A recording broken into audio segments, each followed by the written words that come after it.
In the autumn of 1834, a dock worker at Baltimore's Inner Harbor made a discovery that would shake the foundations of American medical education forever. Hidden beneath layers of salt and ice in a European-bound cargo ship, he found 17 perfectly preserved human bodies, each bearing surgical incisions with the precision of a master anatomist. The shipping manifest listed them as medical specimens from St. Thomas Medical University in rural Maryland, but the dock worker recognized something far more disturbing. One of the bodies bore a distinctive scar he remembered from his own nephew, a young man who had supposedly died of fever while studying at the prestigious Catholic medical school.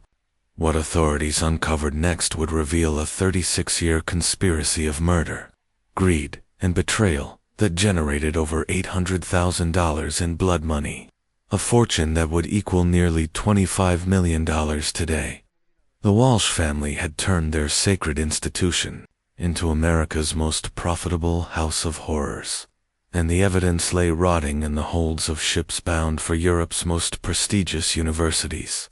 Before we continue with the story of the Walsh family and their sinister medical empire, I want you to know that this channel is dedicated to bringing you the most chilling true stories from America's dark past. Hit that subscribe button and ring the notification bell so you never miss these exclusive tales. And tell me in the comments, what state are you listening from? I love hearing from our community of mystery seekers across the country. Now, let's discover how a family of respected physicians became the architects of one of history's most elaborate murder schemes.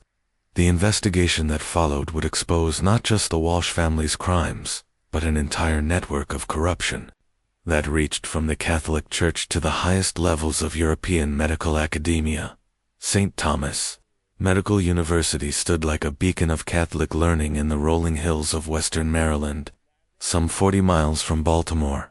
Founded in 1798 by the ambitious Dr. Michael Walsh, the institution had earned a reputation as one of America's finest medical schools, specifically designed to train Catholic physicians who could serve the growing Irish and German immigrant populations flooding into the young nation.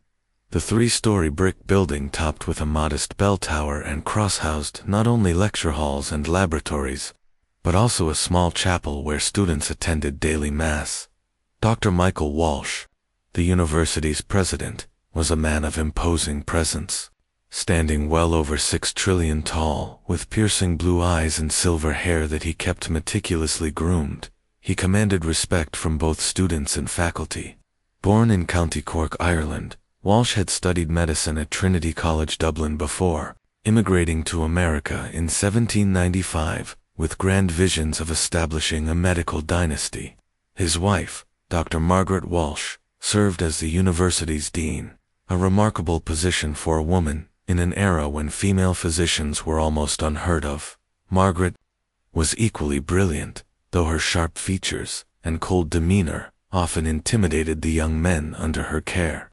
She had received her medical training in Edinburgh, one of the few European institutions that would accept women, and her knowledge of anatomy was considered unparalleled in the New World. The third member of the Walsh triumvirate was Dr. James Walsh, Michael's younger brother, who served as the university's professor of anatomy. Where Michael was charismatic and Margaret was intimidating, James was methodical and precise. His anatomy lectures were legendary among students, not just for their thoroughness, but for the remarkable quality of the specimens he used. While other medical schools struggled with poorly preserved cadavers, or resorted to grave robbing, St. Thomas somehow always had access to fresh, perfectly preserved bodies for dissection. The university attracted students from across the eastern United States, particularly young men from poor Irish and German Catholic families, who saw medicine as their path to respectability and prosperity. These students, many of whom had worked grueling jobs to save money for their education, were drawn by the school's reputation and its promise of a degree that would open doors throughout Catholic America. The tuition was steep, nearly $200 per year, when a laborer might earn only $300 annually. but the Walsh family offered a work-study program that allowed poorer students to assist in various university operations in exchange for reduced fees. What made St. Thomas particularly appealing was its emphasis on practical training. While other medical schools relied heavily on theoretical instruction, the Walsh family insisted that their students gain hands-on experience with human anatomy. The university's anatomy laboratory was the pride of the institution, featuring multiple dissection tables, the finest surgical instruments available, and what seemed like an endless supply of fresh cadavers. Students who graduated from St. Thomas were known throughout the medical community for their exceptional surgical skills and intimate knowledge of human anatomy. The surrounding community of Emmitsburg had grown accustomed to the comminglings and goings of medical students and faculty. Local merchants prospered from the business the university brought, and many families took in students as boarders. The Walsh family had cultivated relationships with local Catholic parishes, and Dr. Michael Walsh often delivered sermons as a guest speaker, emphasizing the sacred nature of medical practice and the importance of serving God through healing the sick. However, beneath this veneer of respectability and Catholic piety, something far more sinister was taking root. The university's remarkable success in producing skilled physicians came at a price that no one in the surrounding community could have imagined. The Walsh family had discovered that their strategic location, just far enough from major cities to avoid scrutiny, but close enough to shipping routes to facilitate commerce, made them ideally positioned for an enterprise that would exploit the most vulnerable members of their academic community. The first signs that something was amiss at St. Thomas Medical University emerged in the spring of 1799. Barely a year after the institution's founding, Patrick O'Brien, a 19-year-old from Boston whose family had scraped together every penny to send him to medical school, simply vanished during what should have been his final month of study. According to university records, Patrick had been struggling with his coursework and had volunteered for additional anatomy practice sessions with Dr. James Walsh to improve his grades before final examinations. The circumstances of Patrick's disappearance were peculiar from the start. His roommate, Thomas Mackenzie, later recalled that Patrick had seemed unusually nervous in the days leading up to his disappearance, mentioning strange noises coming from the anatomy laboratory at night and expressing concerns about some of the special procedures that Dr. James Walsh had begun incorporating into his advanced courses. On the night of May 15, 1799, Patrick left his dormitory room at approximately 9 o'clock, telling Thomas he was going to the laboratory for a late-night study session. He never returned. When Thomas reported Patrick missing the following morning, Dr. Michael Walsh personally handled the inquiry. He explained that Patrick had indeed come to the laboratory, but had become overwhelmed by the pressure of his studies and the graphic nature of the anatomical work. According to Walsh, Patrick had suffered what appeared to be a nervous breakdown and had expressed his intention to abandon his medical studies and return to Boston. The university president claimed that Patrick had left campus in the early morning hours, taking only his essential belongings and leaving behind a note expressing his regret at disappointing his family. The note, which was never shown to other students or Patrick's family, allegedly contained Patrick's request that the university not contact his parents, as he was too ashamed of his failure to face them. Dr. Walsh assured Thomas and other concerned students that Patrick's decision, while regrettable, was not uncommon among young men who discovered that the realities of medical practice were more challenging than they had anticipated. What made Patrick's disappearance particularly troubling was the response of the Walsh family when his parents arrived at the university 2 weeks later, frantic with worry after receiving no word from their son. Margaret Walsh met with them in the university's reception hall, her demeanor professional but distant. She repeated the story of Patrick's nervous breakdown and departure, but when his mother asked to see his belongings, or the note he had allegedly left, Margaret explained that Patrick had specifically requested that all his possessions be donated to charity, and that his personal effects had already been distributed to needy students. Patrick's father, a dock worker who had sacrificed years of wages to send his son to medical school, became increasingly agitated during the meeting. He insisted that his son would never have left without word, that the boy had been writing home regularly, and had expressed nothing but enthusiasm for his studies in his most recent letter. Margaret Walsh remained unmoved, suggesting that young men often concealed their struggles from their families, and that Patrick's breakdown had been sudden and severe. The O'Brien family's attempts to involve local authorities proved futile. Sheriff William Hawkins, who had developed a cordial relationship with the Walsh family and often dined at their home, conducted what he described as a thorough investigation. He interviewed several students, all of whom confirmed that Patrick had seemed troubled in his final days. More significantly, Dr. James Walsh presented the sheriff with detailed medical records showing Patrick's declining performance and documented instances of the young man expressing doubts about his chosen profession. What the sheriff's investigation failed to uncover was far more sinister than a simple case of academic failure. Unknown to anyone outside the Walsh family, Patrick O'Brien had indeed attended the late-night anatomy session on May 15th. However, instead of the review session he had been promised, Patrick had walked into what Dr. James Walsh referred to as a comprehensive practical examination. The young man had been led to a private laboratory in the university's basement, a room that appeared on no architectural plans and was accessible only through a concealed door behind a bookshelf in James Walsh's office. In this hidden chamber, Patrick had been subjected to what James Walsh described as advanced anatomical study, using techniques that the professor claimed were practiced in the finest European medical schools. The procedure involved the administration of a carefully calibrated dose of chloroform, a recently discovered anesthetic that James Walsh had obtained through his connections with European physicians. The chloroform was presented to Patrick as a necessary component of the advanced examination, designed to test his knowledge of anatomy while under the influence of medical gases, a technique that Walsh claimed would prepare him for the realities of surgical practice. What Patrick could not have known was that the dose of chloroform had been calculated not to sedate him for examination, but to kill him slowly and painlessly. James Walsh had spent months perfecting the technique, determining the precise amount needed to cause respiratory failure while leaving no obvious signs of violence.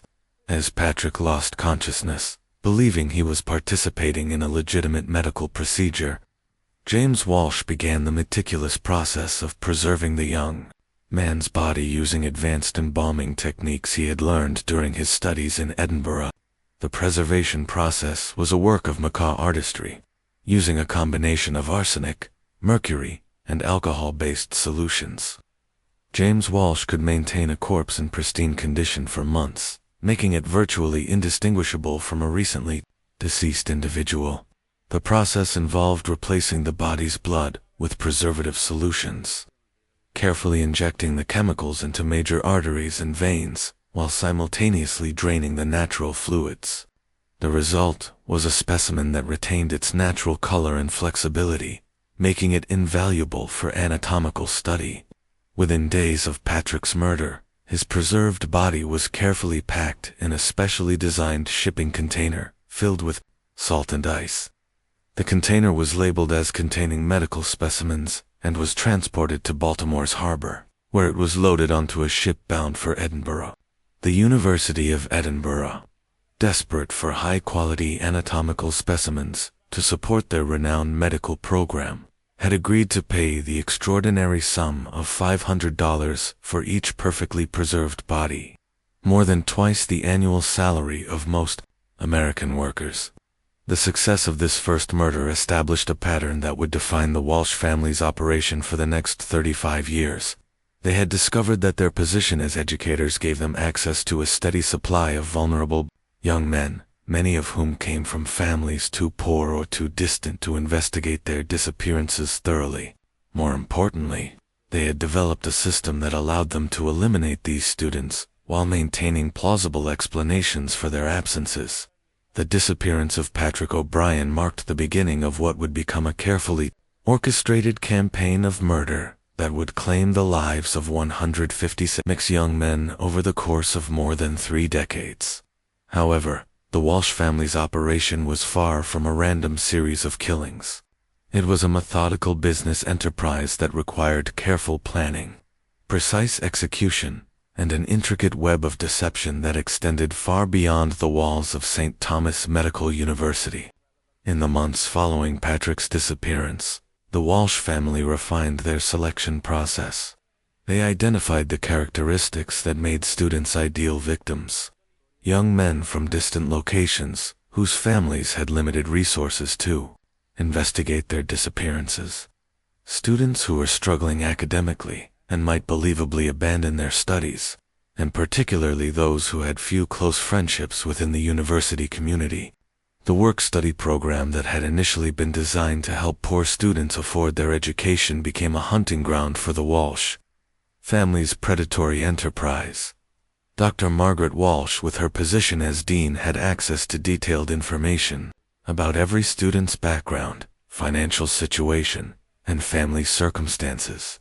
She maintained meticulous records that included not only academic performance, but also personal details about each student's family, their ability to pay tuition, and their social connections within the university.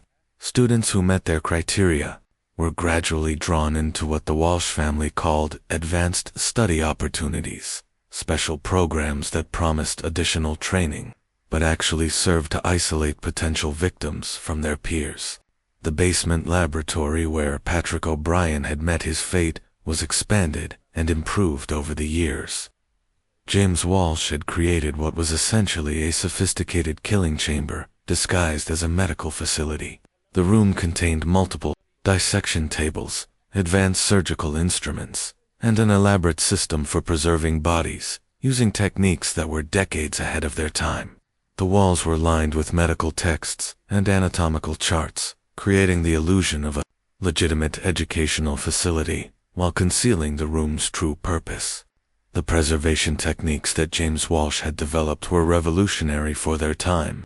By combining traditional embalming methods with chemical innovations, he could maintain bodies in perfect condition for months or even years. The process involved multiple stages. First, the careful draining of blood and replacement with preservative solutions. Second, the injection of specialized chemicals into organs and tissues. And finally, the application of external treatments that maintain the body's natural appearance and flexibility. The result was specimens that were superior to anything available to European medical schools at the time. The financial aspects of the operation were managed by Dr. Michael Walsh, who had established relationships with medical schools throughout Europe. Using his credentials and reputation, he had convinced institutions in Edinburgh, London, Paris, and Dublin that St. Thomas Medical University had access to an exceptional supply of fresh cadavers due to their location near several hospitals and their connections with local Catholic parishes. The European schools, desperate for high-quality anatomical specimens and trusting the word of a fellow Catholic physician, agreed to pay premium prices for the preserved bodies. The shipping operation was complex and required careful coordination. Bodies were packed in specially designed containers that appeared to be standard medical supply shipments. The containers were filled with salt, ice, and sawdust to maintain temperature and prevent decomposition during the lengthy ocean voyage. Shipping documents identified the contents as anatomical specimens or medical research materials, and the containers were labeled with the names of legitimate medical institutions. The Walsh family had developed relationships with several shipping companies, and their frequent shipments of medical supplies to Europe became a routine part of Baltimore's maritime commerce. To maintain their cover story, the Walsh family created elaborate documentation for each victim's disappearance. They maintained detailed records of academic performance, disciplinary issues, and personal problems that would support their explanations for why students had left the university. In some cases, they even forged letters from students to their families, explaining their decisions to abandon their studies and seek opportunities elsewhere. These letters, written in James Walsh's careful handwriting, often contained references to personal shame, financial difficulties, or a loss of faith in their chosen profession. The local community remained largely unaware of the true nature of the Walsh family's activities. The university's reputation continued to grow, and graduates consistently demonstrated exceptional surgical skills and anatomical knowledge. Local merchants prospered from the business the university brought to the area, and the Walsh family were respected members of the community who contributed generously to local charities and church activities.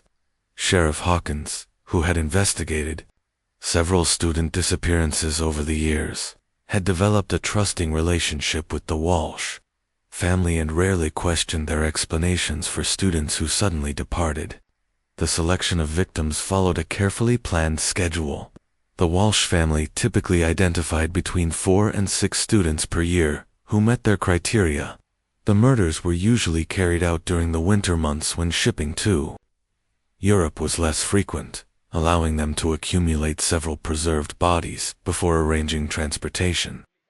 The timing also coincided with the university's most intense academic periods when students might believably suffer breakdowns or decide to abandon their studies. By 1810, 12 years after Patrick O'Brien's murder, the Walsh family had killed 43 students and generated over $200,000 in revenue from their European customers. The operation had become so successful that they had begun to expand their facilities and consider increasing their output. However, success also brought new challenges, as the growing number of disappearances began to attract attention from sources beyond the local community. The first serious threat to the Walsh family's operation emerged in the spring of 1811, when Father Timothy O'Malley arrived at St. Thomas Medical University to investigate concerns raised by several Irish parishes in Boston and New York. Father O'Malley, a stern and methodical priest who served as an unofficial liaison between Irish Catholic families and educational institutions, had been contacted by more than a dozen families whose sons had supposedly abandoned their medical studies at St. Thomas. What troubled Father Ali was not just the number of cases, but the remarkable similarity in the circumstances of each disappearance. Father O'Malley's investigation began with a careful review of the cases. In each instance, the missing student had been described as struggling academically in the weeks before their disappearance. Despite having previously shown strong performance, each student had supposedly left the university suddenly, often in the middle of the night, without saying goodbye to roommates or close friends. Most disturbing, each family had received a letter from the university explaining their son's departure, but none had received direct communication from the students themselves. When Father O'Malley arrived at St. Thomas, he was greeted warmly by Dr. Michael Walsh, who expressed understanding for the priest's concerns and offered full cooperation with his investigation. Dr. Walsh explained that the pressures of medical education were severe, and that many young men from poor families found the academic demands overwhelming. He pointed out that the university's high standards, while producing exceptional physicians, also resulted in a higher rate of student departures than might be seen at less rigorous institutions. Father O'Malley's interviews with current students revealed a troubling pattern.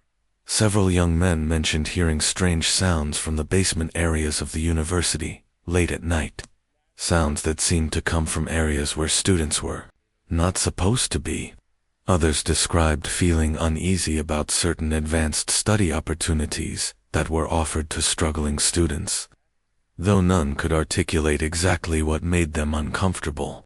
Most significantly, several students mentioned that those who had supposedly left the university had expressed excitement about their studies in their final conversations, making their sudden departures seem out of character. The priest's investigation took a more serious turn when he attempted to verify the university's claims about student departures, when he requested to see the letters that missing students had supposedly left behind. Dr. Margaret Walsh explained that the university's policy was to respect students' privacy, and that personal correspondence was not kept in permanent files. When Father O'Malley asked to examine academic records for the missing students, He was shown files that documented declining performance and behavioral problems. But the priest noticed that many of the entries appeared to have been made in similar handwriting and with similar ink, suggesting they might have been created at the same time, rather than over the course of several months. Father O'Malley's most disturbing discovery came when he attempted to contact families of students who had supposedly left the university in previous years, using church records and connections with parishes throughout the Northeast. He was able to locate several families who had never received any communication from their sons after the initial notification from the university. These families had spent years wondering about their son's fate, and many had attempted to locate them through various means, but had never found any trace of the young men. The priest's investigation might have exposed the Walsh family's operation, if not for a carefully orchestrated campaign of intimidation and misdirection. Dr. James Walsh, recognizing the threat that Father Ali represented, began spreading rumors about the priest's mental stability and suggesting that his investigation was motivated by personal animosity toward the university. More directly, the Walsh family arranged for Father Ali to receive several anonymous letters warning him that continued investigation would result in serious consequences for his safety and career. The decisive moment came when Father O'Malley demanded to inspect the university's basement facilities, claiming he had reason to believe that students were being held against their will. Dr. Michael Walsh initially refused, citing medical safety concerns and the need to protect ongoing research projects.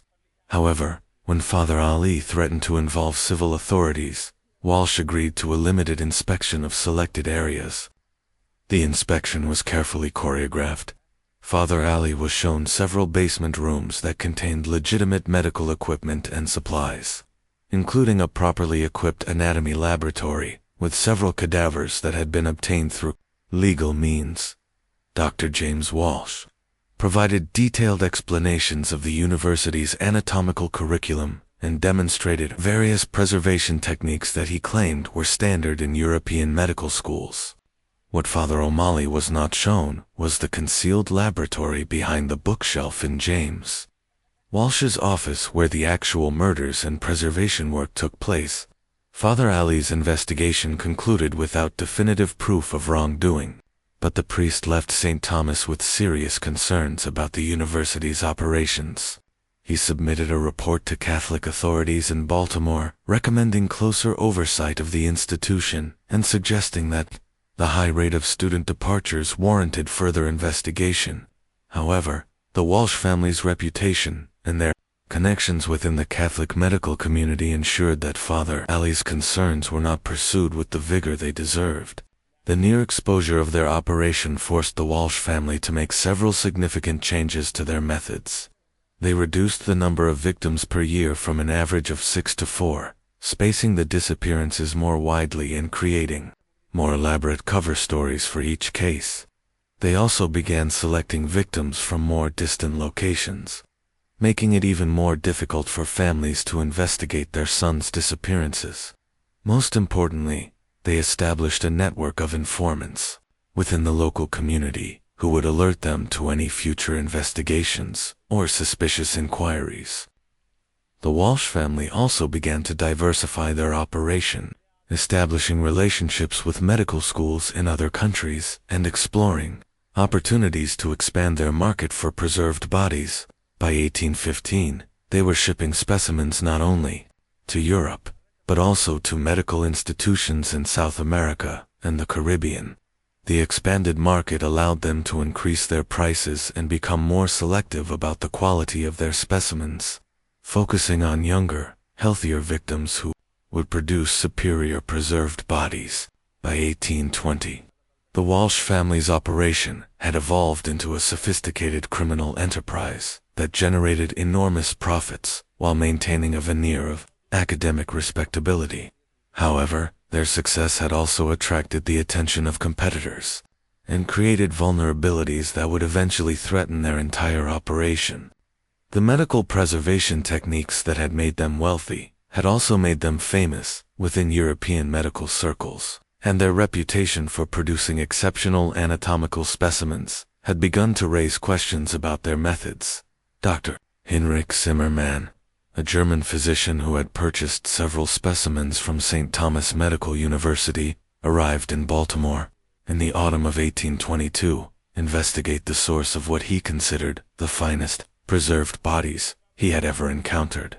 Zimmermann, who taught anatomy at the University of Heidelberg, had been using specimens from St. Thomas for 2 years, and had become curious about the techniques that produced such remarkable results.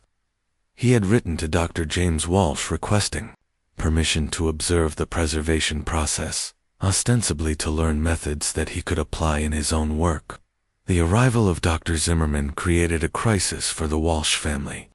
They could not allow him to observe their actual preservation techniques, as this would expose the fact that they were working with freshly killed bodies, rather than naturally deceased individuals. At the same time, they could not afford to alienate a customer who had paid them over $15,000 for specimens and had connections with medical schools throughout Europe. The Walsh family decided to create an elaborate deception that would satisfy Zimmermann's curiosity while concealing their true methods. Dr. James Walsh prepared a demonstration using a cadaver that had been obtained through legitimate means, the body of an elderly man who had died of natural causes and had been donated to the university by his family. The demonstration took place in the legitimate anatomy laboratory, and Walsh explained his preservation techniques using a combination of real methods and fictional innovations. He claimed that the exceptional quality of his specimens was due to the unique climate of Western Maryland and his access to recently deceased individuals through partnerships with local hospitals and Catholic parishes. Dr. Zimmermann was initially impressed by the demonstration, but his trained eye quickly identified inconsistencies in Walsh's explanations. The preservation techniques that Walsh demonstrated could not possibly produce the results that Zimmermann had observed in the specimens he had purchased. The bodies he had received from St. Thomas showed none of the typical signs of decomposition that would be present in individuals who had died of natural causes, and the quality of preservation was far superior to anything that could be achieved using the methods Walsh was demonstrating. When Zimmermann pressed Walsh for more detailed explanations, the American physician became evasive and suggested that certain aspects of his techniques were proprietary secrets that he could not share. This response only heightened Zimmermann's suspicions, and he began to investigate the university's operations more thoroughly. He interviewed students and examined facilities, looking for evidence of the advanced techniques that would be necessary to produce the remarkable specimens he had purchased.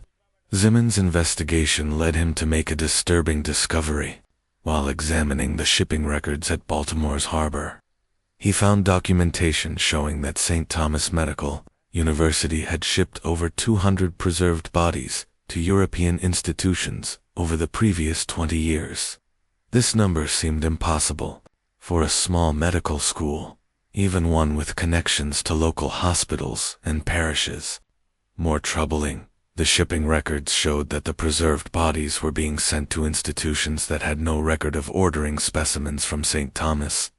The German physician's investigation might have exposed the Walsh family's operation, if not for the intervention of Dr. Michael Walsh, who recognized the threat that Zimmermann represented and acted decisively to eliminate it.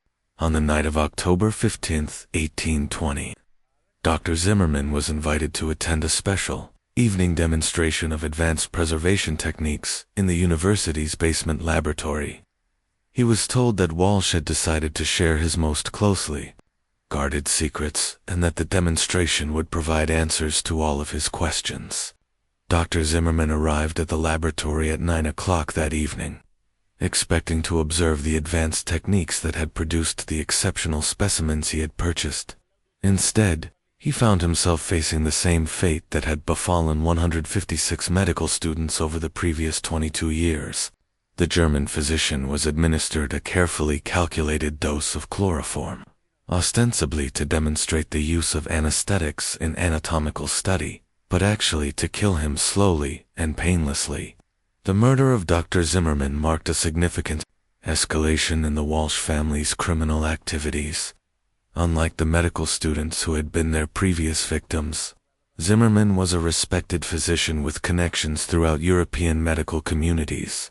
His disappearance would be investigated more thoroughly, and his failure to return to Germany would raise questions that could not be easily dismissed. To cover their tracks, the Walsh family created an elaborate story about Zimmerman's departure. They claimed that the German physician had been called back to Europe, suddenly due to a family emergency, and had left Baltimore on short notice.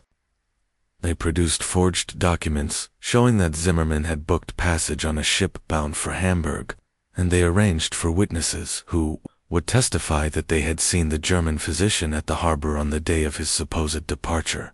The preservation of Dr. Zimmerman's body presented unique challenges. Unlike the young medical students who had been their typical victims, Zimmerman was older, and his body showed signs of the diseases and injuries that came with age. James Walsh had to use more advanced techniques to restore the body to a condition that would be acceptable to European buyers. The process took several weeks and required the use of experimental chemicals that Walsh had been developing to improve the quality of his specimens.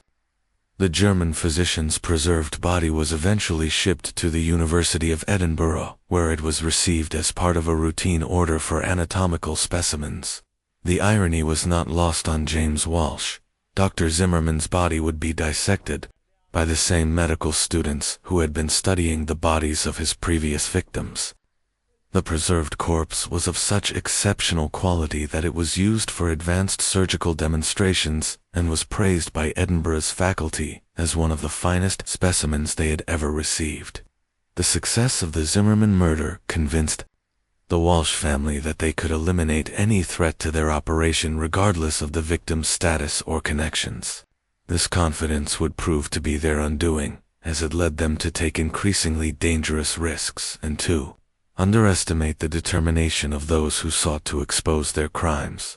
Just when we thought we'd seen it all, the horror in St. Thomas intensifies. If this story is giving you chills, share this video with a friend who loves dark mysteries. Hit that like button to support our content, and don't forget to subscribe to never miss stories like this. Let's discover together what happens next in this tale of medical murder and greed. The beginning of the end for the Walsh family's murderous enterprise came from an unexpected source, one of their own victims. In the spring of 1834, Thomas Mackenzie, Patrick O'Brien's former roommate, and one of the few people who had questioned his friend's mysterious disappearance 35 years earlier, had become a successful physician in Philadelphia. Mackenzie had never forgotten the strange circumstances of Patrick's departure from St. Thomas, and over the years, he had quietly investigated the fates of other students who had supposedly left the university under similar circumstances. Mackenzie's investigation had led him to a disturbing pattern. Through his connections with Catholic parishes throughout the Northeast, he had identified over 40 families whose sons had supposedly abandoned their medical studies at St. Thomas, but had never been heard from again. These families had spent decades wondering about their sons' fates, and many had attempted to locate them through various means, but had never found any trace of the young men. The breakthrough in Mackenzie's investigation came when he encountered Dr. Wilhelm Schneider, a German physician who had studied at the University of Edinburgh and had become curious about the conceptual quality of anatomical specimens that the Scottish institution had been receiving from an American medical school. Schneider had examined dozens of preserved bodies that had been shipped from St. Tuss Medical University, and he had noticed several disturbing patterns. The first pattern was the remarkable consistency in the quality of preservation. Every specimen from St. Thomas showed the same exceptional level of preservation, with no signs of decomposition or damage that would typically be present in naturally deceased individuals. The preservation techniques used were clearly superior to anything available in Europe at the time, suggesting access to methods that were not widely known or practiced. The second pattern was the demographic consistency of the specimens.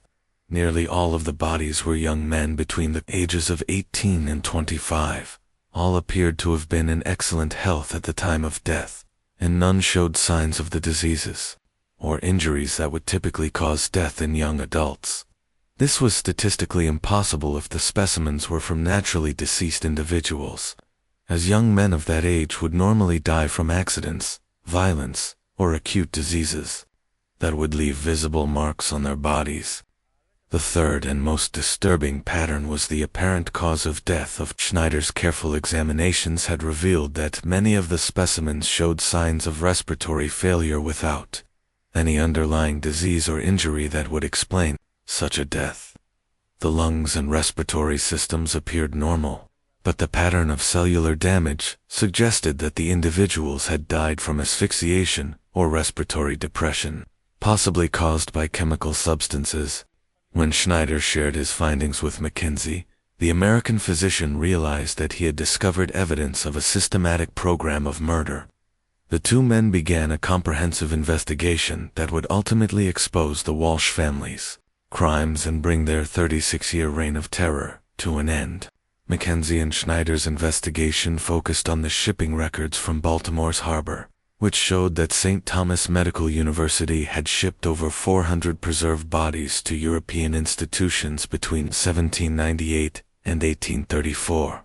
This number was impossible for a legitimate medical school, even one with connections to hospitals and local parishes. More significantly, the shipping record showed that the preserved bodies were being sent to institutions throughout Europe, creating a distribution network that was far too extensive for a small American medical school. The two physicians decided to confront the Walsh family directly. In July 1834, Mackenzie and Schneider arrived at St. Thomas Medical University, claiming to be investigating advanced preservation techniques on behalf of European medical institutions.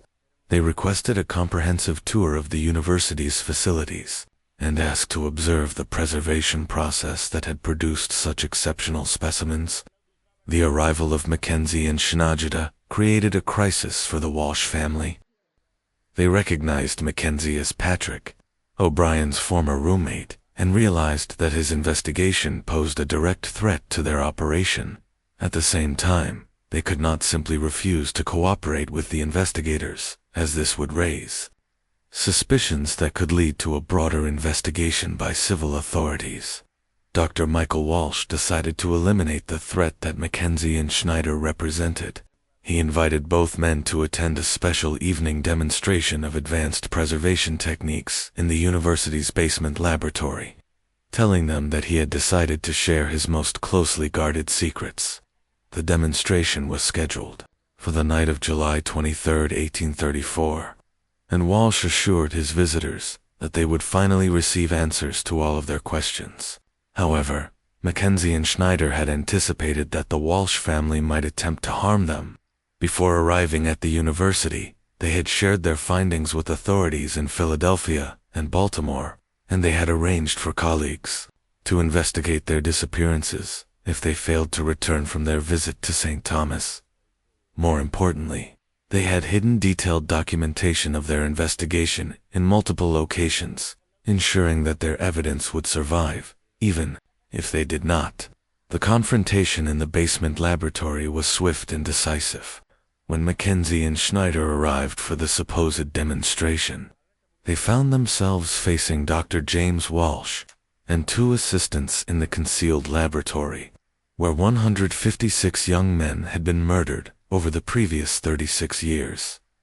The room contained multiple dissection tables, advanced surgical instruments, and clear evidence of the systematic murder and preservation of human beings. Dr. James Walsh attempted to administer chloroform to both investigators using the same technique that had killed Patrick O'Brien and dozens of other victims. However, Mackenzie and Schneider were prepared for this possibility and had brought their own weapons.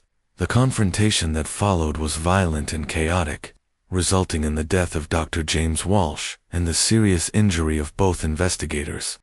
The gunshot that killed Dr. James Walsh was heard throughout the university, bringing students and faculty running to investigate.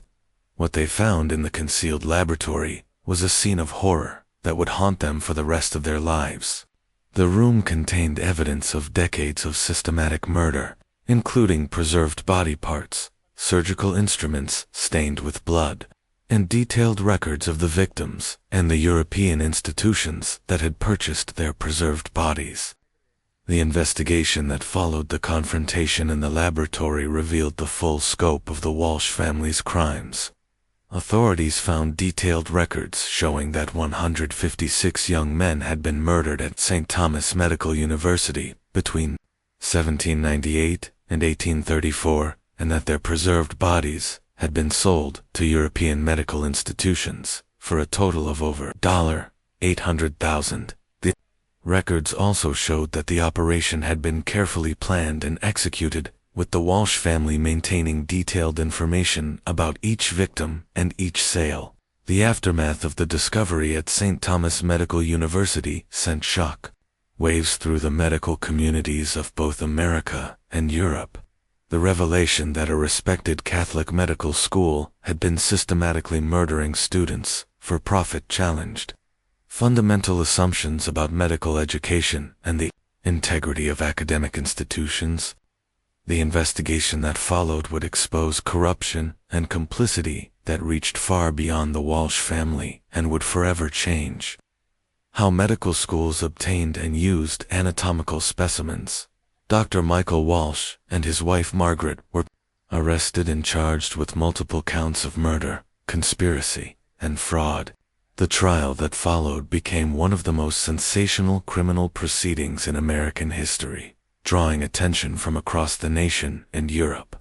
The prosecution presented overwhelming evidence of the systematic murders, including the detailed records that James Walsh had meticulously maintained of each victim and each transaction with European medical schools. The defense attempted to argue that the Walsh family had been driven to their crimes by the impossible demands of medical education and the lack of legal sources for anatomical specimens. They claimed that the murders were mercy killings designed to spare struggling students from the shame of academic failure, while simultaneously advancing medical knowledge through the donation of their bodies to science. This argument was quickly demolished by the prosecution's evidence showing the enormous profits the family had generated from their crimes. Margaret Walsh proved to be the most defiant of the defendants. During her testimony, she showed no remorse for the murders, instead expressing pride in the quality of medical education that St. Thomas had provided and the contributions their preserved specimens had made to European medical knowledge. She claimed that the young men who had died had achieved a form of immortality through their service to medical science, and that their deaths had ultimately saved more lives than they had taken, by advancing surgical techniques and anatomical understanding. The trial revealed disturbing details about the selection and murder of victims. The prosecution presented evidence showing that the Walsh family had specifically targeted students from poor families who would be unable to investigate their sons' disappearances. They had maintained detailed psychological profiles of potential victims, identifying young men who were socially isolated or struggling with homesickness, making them easier to manipulate and less likely to be missed by their peers. The testimony of surviving students painted a picture of a university where fear and suspicion had become commonplace. Many students described feeling uneasy about certain faculty members and avoiding situations where they might be alone with university officials. Several testified that they had heard disturbing sounds from basement areas of the university, but had been too frightened to investigate. The atmosphere of terror that the Walsh family had created extended far beyond their actual victims to encompass the entire student body. The international implications of the case were equally shocking. The investigation revealed that prestigious medical institutions throughout Europe had been unknowingly purchasing the bodies of murder victims for over 3 decades. The University of Edinburgh, the University of Paris, the Royal College of Surgeons in London, and dozens of other institutions were forced to confront the fact that their anatomical collections contained the preserved bodies of young Americans who had been killed specifically for their medical value. The European response was swift and decisive. Medical schools throughout the continent implemented new policies requiring detailed documentation of the sources of anatomical specimens. Many institutions conducted comprehensive reviews of their collections, attempting to identify specimens that might have come from St. Thomas Medical University. Several schools held memorial services for the unknown victims whose bodies had been used for medical education without their consent. The financial investigation revealed the enormous scope of the Walsh family's profits. Over 36 years, they had generated more than $800,000 from the sale of preserved bodies, a sum that would equal approximately $25 million in today's currency. The money had been invested in properties throughout Maryland and Virginia, in shipping companies that had transported their gruesome cargo, and in European banks that had facilitated their international transactions. The trial concluded in November 1834, with the conviction of both Michael and Margaret Walsh on all charges. They were sentenced to death by hanging, making them among the first Americans to be executed for crimes related to medical education. The sentences were carried out on December 15, 1834, before a crowd of over 3,000 spectators who had gathered to witness the end of America's most notorious medical murder case. The fate of the victims' families became a central focus of public attention following the convictions. Many of the families had spent decades wondering about their sons' disappearances, and the revelation of the truth brought a mixture of relief and horror. Some families sued the Walsh estate for damages, while others focused on ensuring that their sons received proper burial. The identification of victims proved challenging as many of the preserved bodies had been shipped to Europe years earlier, and their current locations were unknown. St. Thomas Medical University was permanently closed following the discovery of the murders. The building was eventually demolished, and the land was sold to a farming family who were unaware of its dark history. Local residents reported that the site remained cursed with strange sounds and unexplained phenomena occurring for years after the building's destruction. Whether these reports reflected genuine supernatural activity or simply the psychological impact of the horrific crimes that had occurred there remains a matter of speculation. The impact on medical education in America was profound and lasting. The Walsh case led to the establishment of strict regulations governing the procurement and use of anatomical specimens in medical schools. Institutions were required to maintain detailed records of the sources of their cadavers and to ensure that all specimens were obtained through legal means. The case also sparked a broader conversation about the ethics of medical education and the responsibilities of educators to protect their students. The international medical community was forced to confront uncomfortable questions about the demand for anatomical specimens and the pressure this demand placed on medical schools to find sources for cadavers. The high prices that European institutions had been willing to pay for preserved bodies had created a market that encouraged criminal activity. As a result, medical schools throughout Europe and America began developing alternative methods for teaching anatomy, including the use of artificial models and more limited use of cadavers. The psychological impact on the medical profession was equally significant. Physicians who had trained at institutions that used specimens from St. Thomas were forced to confront the possibility that their education had been built on murder. Many doctors reported feeling haunted by the knowledge that their surgical skills might have been developed through the study of murder victims. Some physicians left the profession entirely, unable to reconcile their commitment to healing with their unwitting participation in the Walsh family's crimes.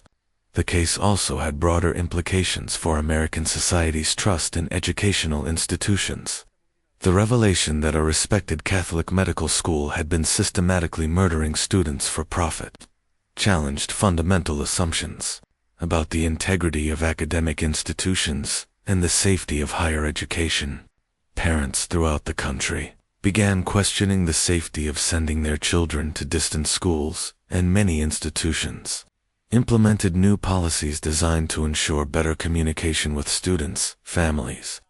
The documentation discovered in the Walsh family's hidden laboratory provided historians with an unprecedented window into the operation of a systematic murder enterprise. The detailed records they had maintained included not only information about their victims, but also correspondence with European medical schools, financial records of their transactions, and technical notes about their preservation techniques. This documentation became crucial evidence in understanding how such a massive criminal operation could have continued undetected for over 3 decades. The preservation techniques that James Walsh had developed were studied by forensic experts and medical professionals who were amazed by their sophistication and effectiveness. While the techniques had been used for horrific purposes, they represented genuine advances in anatomical preservation that were decades ahead of their time. Some of the methods that Walsh had developed were eventually adopted by legitimate medical institutions, though their connection to the murders ensured that they were always associated with the dark history of St. Thomas Medical University. The investigation also revealed the extent to which the Walsh family had corrupted local officials and community leaders. Sheriff William Hawkins, who had investigated several student disappearances over the years, was found to have accepted significant payments from the Walsh family in exchange for limiting his investigations. Several local businessmen who had facilitated the shipping of preserved bodies to Europe were charged as accessories to murder, though most received relatively light sentences in exchange for their cooperation with authorities. The religious implications of the case were particularly troubling for the Catholic community. The fact that the crimes had been committed at a Catholic institution by individuals who had presented themselves as devout Catholics challenged the Church's ability to police its own institutions. The Catholic hierarchy in America implemented new oversight procedures for Catholic educational institutions and required more frequent inspections of facilities and financial records. The European medical schools that had purchased specimens from St. Thomas faced their own reckonings. Many institutions conducted comprehensive investigations of their specimen acquisition practices and implemented new policies to ensure that they were not unknowingly purchasing the bodies of murder victims. The financial losses were significant, as institutions had paid premium prices for specimens that turned out to be the products of criminal activity. The families of the 156 victims became the focus of a national fundraising effort designed to provide them with some measure of compensation for their losses. While no amount of money could restore their sons or ease their decades of uncertainty, the funds helped many families pay for memorial services and provided some financial support to those who had been impoverished by their attempts to investigate their sons' disappearances. The case established important legal precedents for the prosecution of crimes related to medical education and the international trafficking of human remains. The Walsh convictions were among the first in American history to address the systematic murder of individuals for commercial purposes, and the international scope of the case led to new treaties governing the trade in anatomical specimens between countries. This mystery shows us the devastating consequences of unchecked ambition and the corruption of institutions meant to protect and educate. The Walsh family's crimes remind us that evil can flourish, even in the most respected institutions, when greed overcomes humanity and when oversight fails. What do you think of this story? Do you believe everything was revealed, or might there be other medical schools with similar dark secrets? Leave your comment below. If you enjoyed this tale and want more horror stories like this, subscribe, hit the notification bell, and share with someone who loves mysteries. The past holds many secrets, and some of them are more terrifying than we dare imagine. See you in the next video.